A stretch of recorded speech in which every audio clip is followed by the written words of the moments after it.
দেখো বন্ধুরা, আমি মাছের টক রান্না করে দেখাচ্ছি। এখানে আমি মাছ ভাজার তেলটা আছে, ঠিক আছে। এখানে কাতলা মাছ ভেজে রেখেছি, আলুটা কেটে কুকারে সেদ্ধ করে নিয়েছি, কিছুটা বেগুন মানে একটা বেগুন আমি ছোট করে কেটে ভেজে রেখেছি, তেঁতুল ভিজিয়ে আমি কাইটা রেখে দিয়েছি।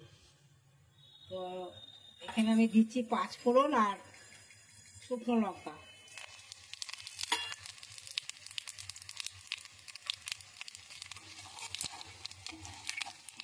পাঁচফোড়ন আর শুকনো লঙ্কা দিলাম,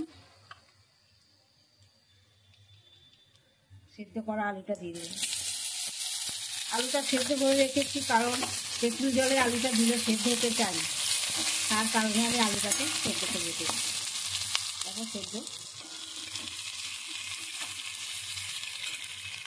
আর যেটা দিচ্ছি বেগুনটা ভাজা নরম নরম হয়ে গেছে, বেগুনটাও ভেজে রেখেছি ওই জন্য নরম থাকে।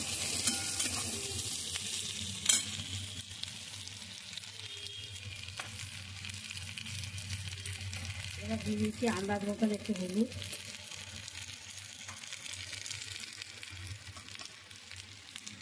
একটু নুন দিয়ে দিচ্ছি, একটু বেশিই লাগে কেননা তেঁতুলের জল পড়ে তো।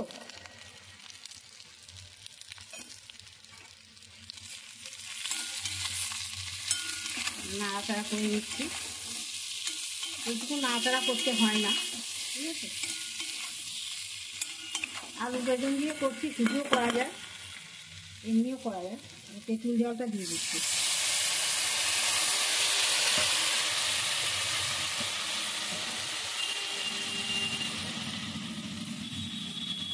একটু জল দিয়ে দিচ্ছি।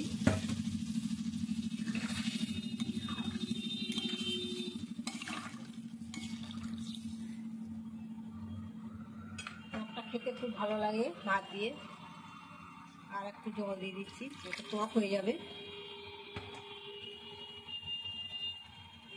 এখন যেটা দেবো এখানে আমি, এটা হচ্ছে চিনি। চিনি দিলে একটু স্বাদ হবে, আর যারা চিনি দেবে না তেঁতুল কম দেবে।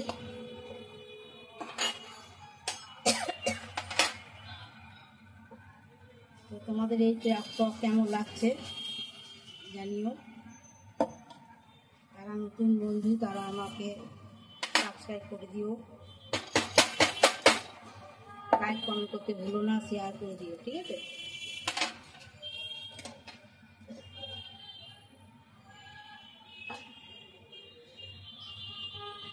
দেখো আমি চিনি দিয়ে দিলাম,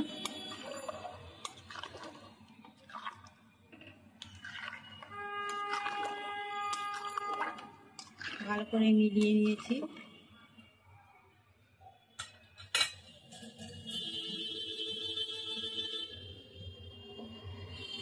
টকটা একটু ফুটবে আর মাছটা দিয়ে দেবো। একটু দেখে নিচ্ছি নুন মিষ্টিটা ঠিক আছে কিনা।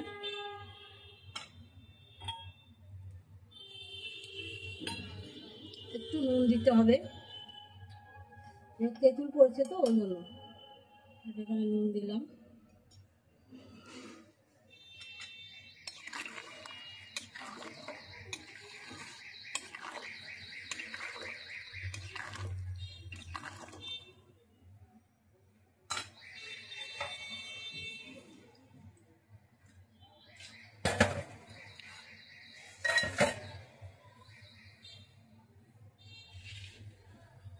ফুটে আসছে, দেখো মাছগুলো ছেড়ে দিচ্ছি।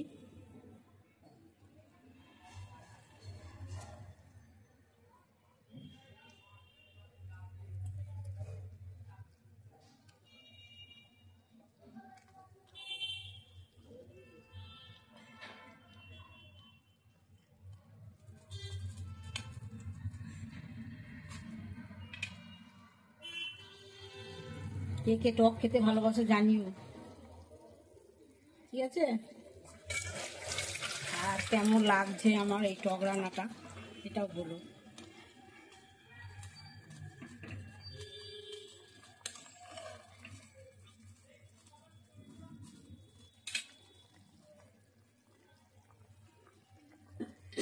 আর আমি 2-3 মিনিট মানে 2 থেকে 3 মিনিট ফুটবে, আমি টকটাকে নামিয়ে দেবো।